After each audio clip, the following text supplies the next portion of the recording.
Olá, eu sou a Joyda, integrante da equipe 1, e estou responsável por falar mais para vocês sobre os polímeros. Então, nós dividimos o conteúdo em tópicos que, de maneira geral, vão abordar conceito, propriedades e aplicações dos polímeros na nossa sociedade. Então, iniciando, os polímeros são, por definição, macromoléculas, moléculas muito grandes que são essenciais na nossa vida, tanto nos nossos processos vitais, como nas necessidades da sociedade tecnológica em que nós vivemos. Então, eles são caracterizados por terem alta massa molar, ou seja, formados por centenas de gramas, e por serem estruturados em pequenas unidades menores, que são os monômeros, que se repetem ao longo da cadeia por meio de ligações covalentes.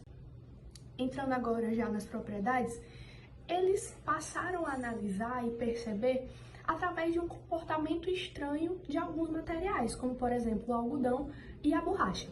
Pegando como exemplo a borracha, eles perceberam que ao dissolvê-la em solvente orgânico, eles encontravam algumas características incomuns, como por exemplo a alta viscosidade, a baixa pressão osmótica e a diminuição do ponto de congelamento.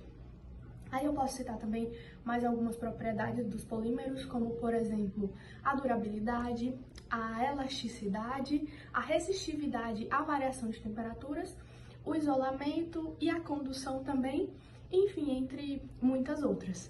Mas voltando à alta viscosidade e à baixa pressão, os químicos eles sabiam que essas eram características de componentes que possuíam alta massa molar. Mas naquela época eles não estavam preparados ainda para aceitar que existiam cadeias muito grandes de moléculas. Então, eles passaram a postular algumas ideias de que eram pequenos agregados de moléculas ligados por forças intermoleculares.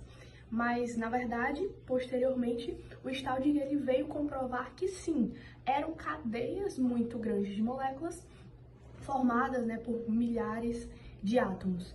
Então, a partir daí, eles passaram a reconhecer os polímeros e a fabricá-los. Então, eles passaram a ser ainda mais essenciais na nossa sociedade. Agora, adentrando na formação desses polímeros, a gente vai precisar falar sobre as reações, que é como eles se formam. Então, eu vou ficar responsável por falar das reações de adição, que, em outra nomenclatura, seria a polimerização por adição, onde nelas eu vou ter monômeros insaturados, que precisam possuir pelo menos uma ligação dupla de carbono-carbono, e que essa ligação dupla ela vai ser aberta por um iniciador, que geralmente é um radical livre, um cátion ou um ânion, e esse processo ele vai ser repetido várias e várias vezes, formando assim grandes cadeias poliméricas, ou seja, cadeias muito grandes de moléculas.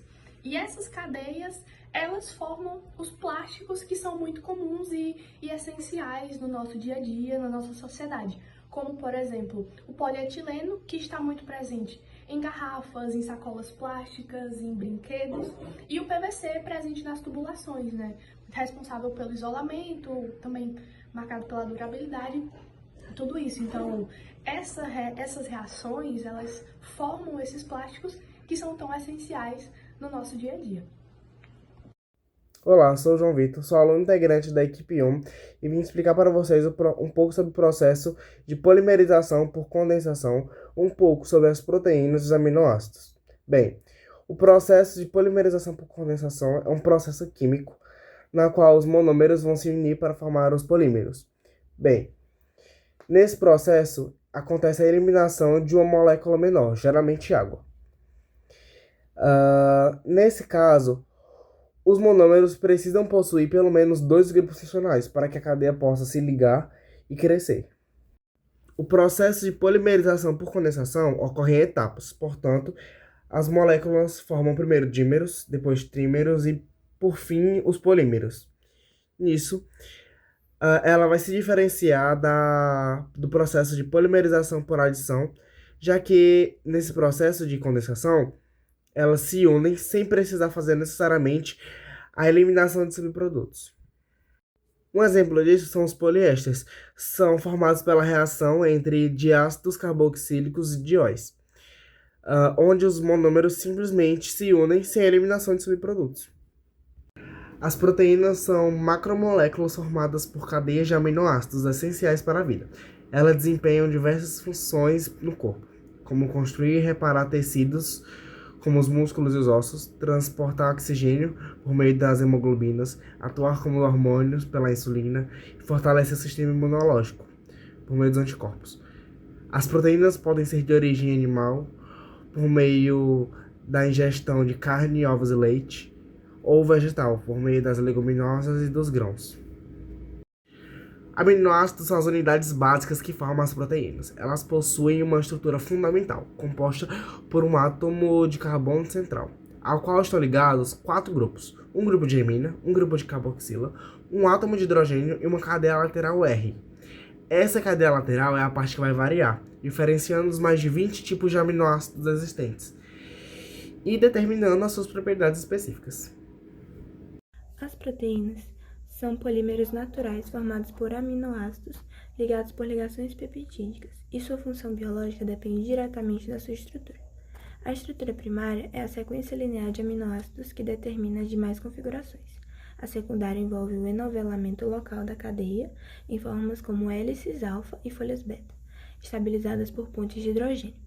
A terciária corresponde ao dobramento tridimensional da cadeia, mantido por interações entre os grupos laterais dos aminoácidos. Já a estrutura quaternária surge da associação de 2 ou mais cadeias polipeptídicas, formando proteínas funcionais complexas.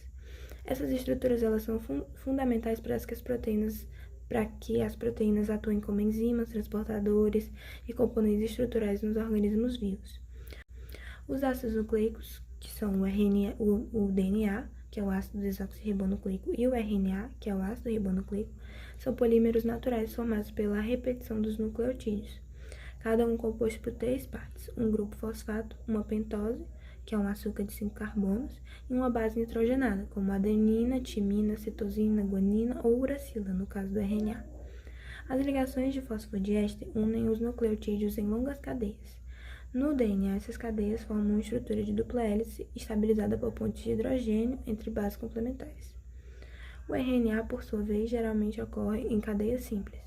Esses polímeros naturais são fundamentais à vida, pois armazenam, transmitem e traduzem as informações genéticas, controlando a produção de proteínas.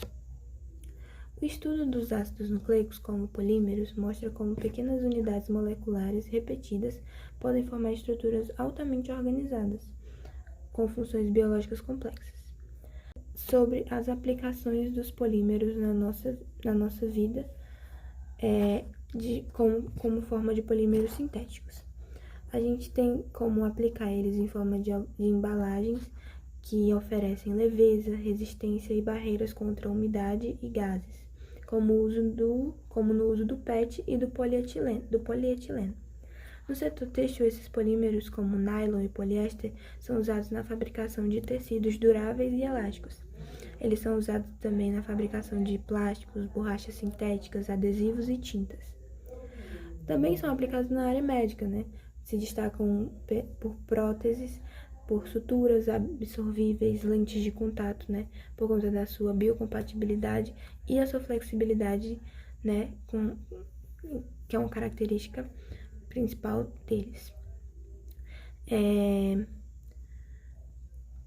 Já na área eletrônica, são utilizados como materiais isolantes, componentes flexíveis e circuitos impressos. Além disso, eles também estão presentes na construção civil, em tubos isolantes e revestimentos. Além disso, com o avanço da tecnologia sustentável, os polímeros biodegradáveis ganham espaço, sendo aplicados em produtos que se decompõem mais facilmente no ambiente, reduzindo seu impacto ambiental.